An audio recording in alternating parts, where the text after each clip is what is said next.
In the movie Enter the Dragon, we watch Bruce Lee face off against various foes, but the one moment everyone wants to see is his fight with Bolo Yeung.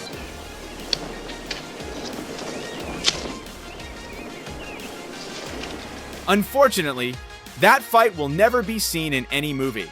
But the real question is, if this fight happened for real, who would actually come out on top?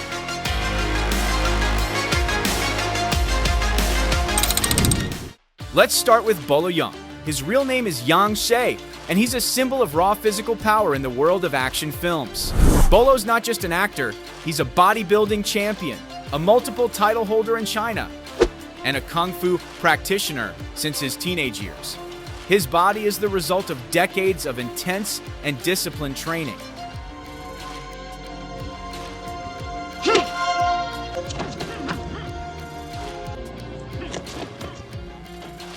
Standing at about 5 feet 5 inches and weighing over 154 pounds, Bolo's body is a powerhouse. He often plays brutal characters, big, menacing enemies who overwhelm their opponents not just with punches, but with a dominating presence that has them intimidated even before the fight begins.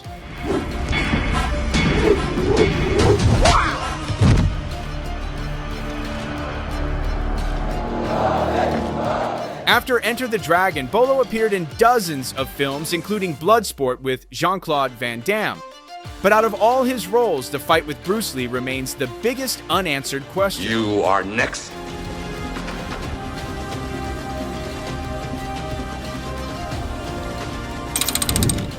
On the other side, there stands Bruce Lee. Not just an actor, but a philosopher, street fighter, martial arts master, and the creator of Jeet Kune Do, a martial arts approach that blends technique, efficiency, and adaptation. Bruce once said, "Be water, my friend." And truly, he was like water. Quick, unpredictable, and able to adapt to any situation.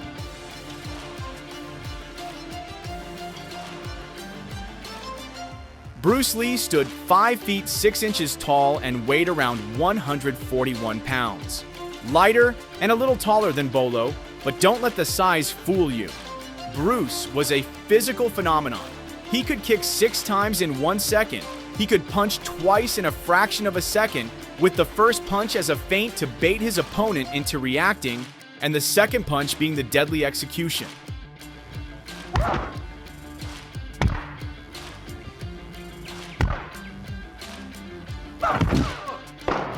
In his training, he often practiced combinations of parries and strikes simultaneously. His hands could block and attack at the same time. This kind of efficiency is what made him more than just a fighter. Bruce was a smart fighting machine.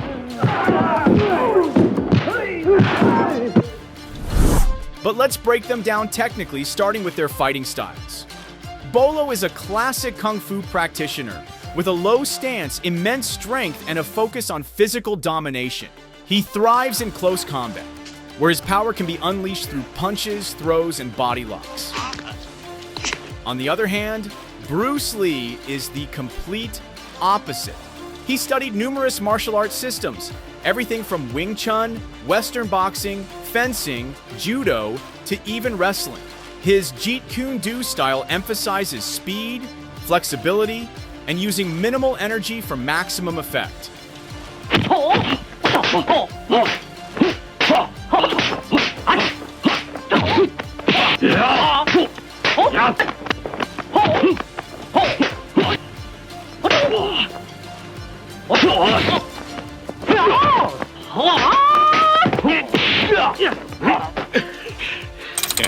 Imagine this as a fight between Israel Adesanya and Yoel Romero. Adesanya with his lean, fast, and razor-sharp physique, and Romero stacked with muscle, power, and one-punch knockout danger. It's a lot like Bruce Lee versus Bolo Yeung.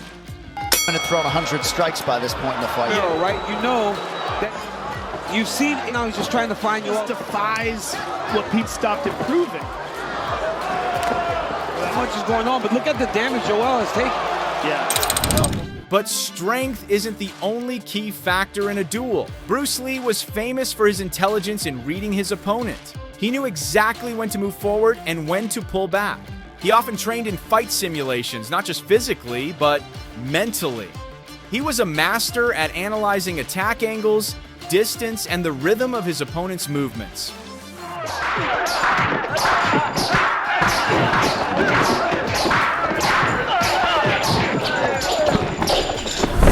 Let's give them an imaginary score. For speed and technique, Bruce gets a 10.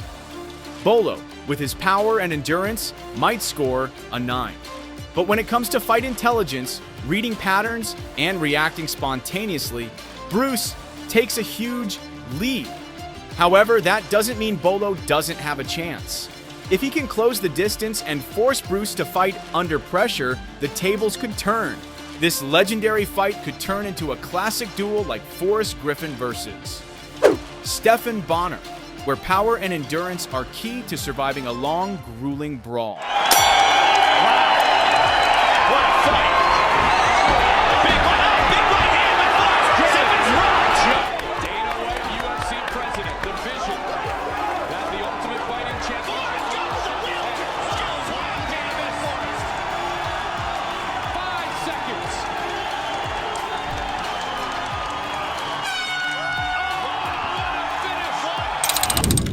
Bolo Yeung's strength lies in his toughness. He's not easy to take down. If Bruce Lee fails to use his speed early on and allows the fight to drag out, Bolo could start to take control with his heavy punches and physical dominance. But Lee isn't the type of fighter to let himself get trapped. His strategy is simple: create distance, control the rhythm, then close in quickly with short, precise combos. He'll target weak points like the neck, solar plexus, or even the shins.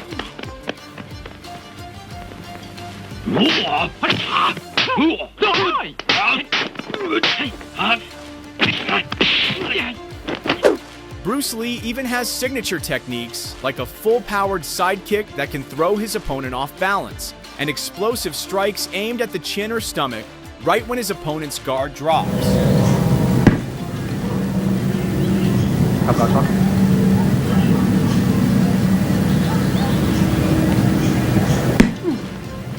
In a real fight, Bruce would likely confuse Bolo first. His movements are too fast to read. He'd move like a shadow, attacking and disappearing until Bolo runs out of gas.